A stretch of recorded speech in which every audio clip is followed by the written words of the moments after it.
you want to lose fat and get lean, but you don't want to count calories, this video is for you. And it was inspired by some of my one-on-one coaching clients, as well as members of the Lose Fat, Get Jacked inner circle, who've been experiencing some fantastic fat loss results recently. And in this video, I'm going to share what's been working for them. And number one is that they've got some structure with the foods and the meals that they're eating. And as Tom mentioned in one of his posts recently, this is what's helped him lose 13 pounds during the past couple of months. And the beauty of this is that when you have some structure with the foods and the meals that you're eating, is that it makes it very easy to make the appropriate adjustments based on your body's feedback. If you're not experiencing the weight loss that you were expecting to experience at the end of the week there, you can make the appropriate adjustments. You know what you're eating and you just eat a little bit less of those things until you achieve your desired result there. Now, the great thing about structure is that most of us are pretty structured with how we eat. Even if there's improvements that we can make upon it, like a lot of us tend to have the same breakfast each and every day, or maybe just a couple of options there. Lunchtime, we may have a few different options that we rotate through, but still a lot of us tend to gravitate towards the same thing for lunch. And even when it comes to dinner, there's a lot of staple meals that we have each and every week. So we have structure in place. It's just where a lot of people go astray is with the unplanned or unstructured snacking, which is great because again, the thing that has worked with my clients is not only having the structure with the foods and the meals that they're eating, but they allow themselves to have some flexibility. So if you happen to have an unstructured snack in there, you can always just reduce what you have in the meals that you have later in the day, or maybe you have a little bit less the following day. So it's very easy to make those adjustments because you're aware of what you're consuming on a daily basis. And that is key number two for them, is having that sense of awareness. Having that sense of awareness with the portion sizes they're consuming, with how those portion sizes make them feel, how those foods make them feel, how the meals make them feel. Do they satiate you? And this is where Jacques has experienced some great success. He's had the awareness that when he started incorporating more lean meats into his diet, he found himself to be more satiated, and it was so much easier for him to stick with his diet. He didn't feel hungry all the time. He was less tempted to have those snacks and everything because he wasn't hungry. He was very satisfied with having those lean proteins in each and every meal there. So that has worked for him. So it's really important for you to pay attention to the portion sizes and the food choices that allow you to feel satiated, but also what kind of energy do they give you? Like, how do you feel after you're eating that?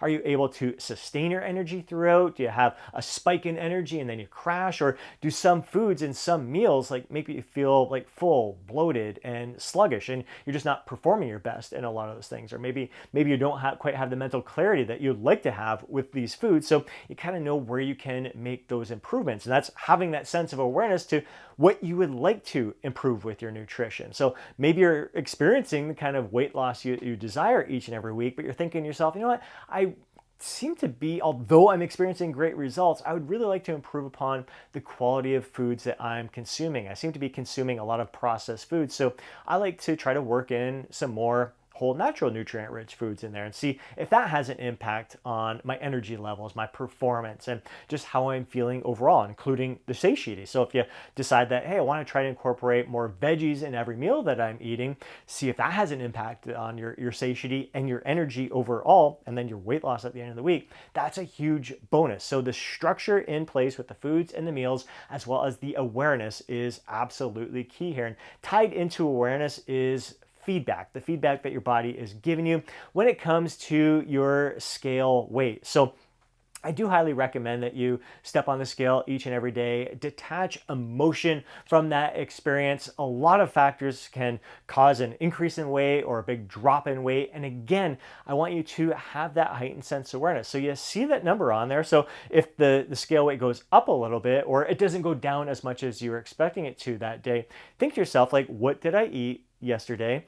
Portion sizes were consistent with what you normally have, but maybe this one meal, like you're noticing, like each and every week when you have this one meal that's in there, maybe it's your dinner meal, your weight maybe goes up there. Maybe that meal takes a little bit longer to digest. Maybe there is a little bit more protein in there, so it slows down the digestion process. Maybe it's a saltier meal that is causing you to retain a bit of water, have that heightened sense of awareness. Like, you know what, I stepped on the scale this morning, I didn't quite empty out my bladder or my bowels as much as I usually do. Or maybe yesterday I was under a lot of stress, or maybe I didn't sleep as much. So having that awareness to what happened the day before, what you ate, what you experienced the day before, and how that can impact your scale weight. But more than anything, we want to pay attention to the trends, the weekly and the monthly trends. So yet the weight each and every day is going to go up and down, but have that heightened sense of awareness to maybe what could have contributed to it. Because it's not like you're gaining fat or losing a whole bunch of fat if you happen to have a big drop in weight, yet your foods have been consistently the same. Maybe you had a great night's sleep there, or you really emptied yourself out really good before stepping on the scale. Just pay attention to those different factors. So having that heightened sense of awareness, but really paying attention to the feedback that your body is giving you. And again, making that adjustment. So if you're aiming to lose 1% of your total body weight per week, and after a couple of weeks, you're noticing you're only losing like 0.5% of your body weight each week, you just reduce a little bit from the foods and the meals that you're typically eating with that structured meal plan that you're following there. And that brings us to that next tip, I think is either 4 or 5 at this point, and that is portions. So really being aware of the portions that you're consuming. As Tom mentioned just recently here, that's been a huge thing for him, is that he was doing a great job. He had the structure with the foods that he was eating, the meals that he was eating. He had great success. He was already losing 13 pounds, and he decided, you know what, I'm going to speed this process up just a little bit, still keeping him within that 1% of his total body weight per week. So I'm going to reduce my portion sizes a bit here. And yeah, it was a little bit tough in the beginning, but he noticed that, again, the heightened sense of awareness, that his body adapted. Like, he got used to that smaller amount of food, and he felt satiated after that. So now he can start paying attention to those satiety cues a lot better. Go, you know, I'm feeling satisfied right now with this smaller portion. I'm good. I don't need to eat anymore. Whereas before, he was going up for seconds and thirds and all that kind of stuff. So his first rule was, I'm going to only have 1 plate per meal. And then he started reducing the portion size of that plate. And here in this picture, you can see like this smaller portion for this one meal here. It doesn't take up his whole plate. And one little trick that I learned from, this was years ago, probably over a decade ago, the book Mindless Eating, Brian Weinsek, I think is his name there. One of the studies they did was they took the same portion size of a meal and they put it on a huge plate where it didn't take up much space on that plate. And then they put that meal on a different plate, a smaller one, where it took up the entire portion of the plate. People reported that they felt fuller with that smaller plate compared to the bigger plate, even though the portion size was exactly the same. So if you're going to reduce your portion sizes, I highly recommend you get some smaller plates to use, because it's going to kind of trick your mind into thinking it's a larger portion than it is. The mind is crazy. Actually, this book, I do highly recommend Mindless Eating here by Brian Weinsek.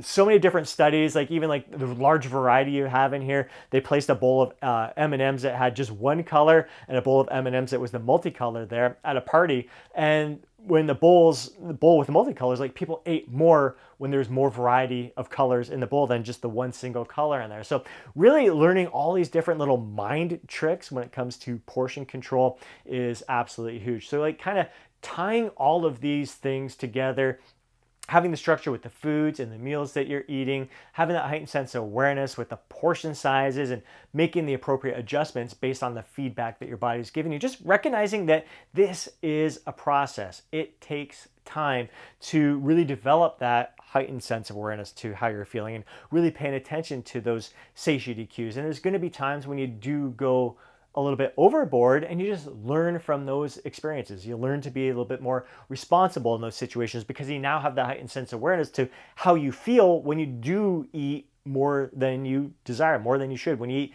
beyond that point of satisfaction, when you start feeling full and overfull or stuffed and feeling that uncomfortable feeling. I don't want to experience that anymore. So you have that heightened sense of awareness to how you're feeling. So those are the success tips that my clients have been experiencing lately without counting calories. I do like the idea of counting calories in the short term because it's an eye-opening experience to how many calories are in the meals and the portion size that you're consuming, but you should only do that temporary just to give you that education in what you're consuming. And if you happen to have a snack that is off your plan and you're looking at like, whoa, I'm consuming 1,200 calories from this small little portion. It's not satiating me here. That's I gotta make some adjustments with my diet, or just be a little bit more conscious with when I decide to include these snacks in there, and really maybe reduce the portion size that I'm consuming of it so I can still achieve my goal. But paying attention to the scale weight, aiming to lose that between 0.5% and 1% of your total body weight per week. And if you're not doing that,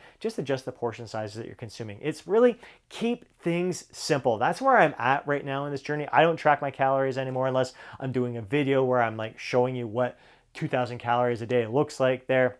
But other than that, like I've honed these skills of the heightened sense of awareness with the portions that I'm consuming and how my body responds to those portions.